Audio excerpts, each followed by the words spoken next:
Hello, everyone, and welcome back. Today, we're talking about something many people experience as they get older. Midlife crisis. Have you ever heard the term midlife crisis? It sounds a bit dramatic, right? Well, it describes a time in middle age when some people start to feel uncertain or unhappy about their lives. They might start questioning their choices, their career, or even their whole identity. It's like they're going through a big change, and sometimes this change can look a little unexpected. Let's explore this idea using some fun English phrases. Phrase number one.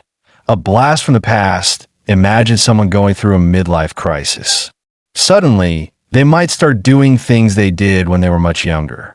Maybe they used to play guitar in a band in college. Now, in their 40s or 50s, they suddenly buy a new electric guitar and start practicing again.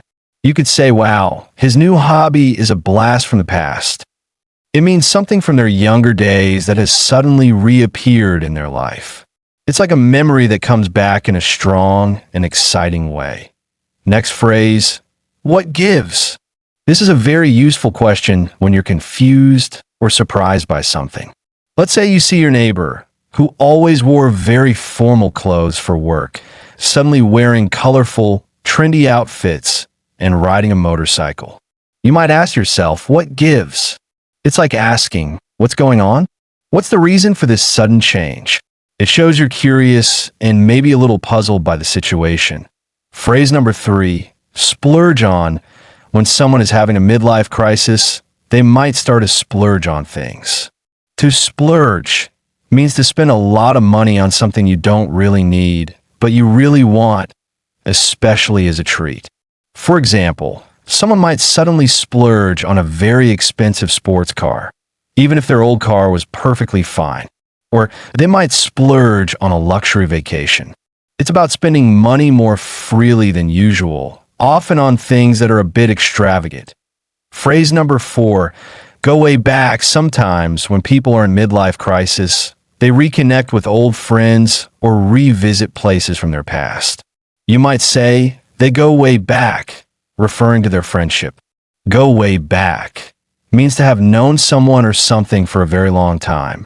For example, those two friends go way back to elementary school. In a midlife crisis, someone might reconnect with friends they go way back with, seeking comfort in familiar relationships. Phrase number five, been there, done that. Imagine someone suggesting a new, exciting adventure to a friend who's going through a midlife crisis, like skydiving. The friend might reply, been there, done that. This phrase means I have experienced that already, and I'm not interested in doing it again.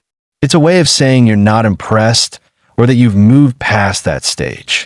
Someone in midlife crisis might use this phrase if they feel like they've already tried many things and are looking for something new and different. And finally, phrase number six, get it over and done with. Sometimes people going through a midlife crisis might feel impatient to experience these changes and move on. They might say, I just want to get it over and done with. This phrase means to finish something quickly, often something unpleasant or challenging. In the context of a midlife crisis, it might mean someone wants to quickly go through this phase of change and uncertainty and reach a more stable and settled point in their life. They want to resolve their feelings and move forward. Midlife crisis can be a time of big changes and sometimes funny or surprising behavior. Understanding these phrases can help you talk about this topic in English and understand conversations about life changes and personal growth. Now, for your practice question this week. Have you ever seen someone go through something that might be a midlife crisis? What do they do?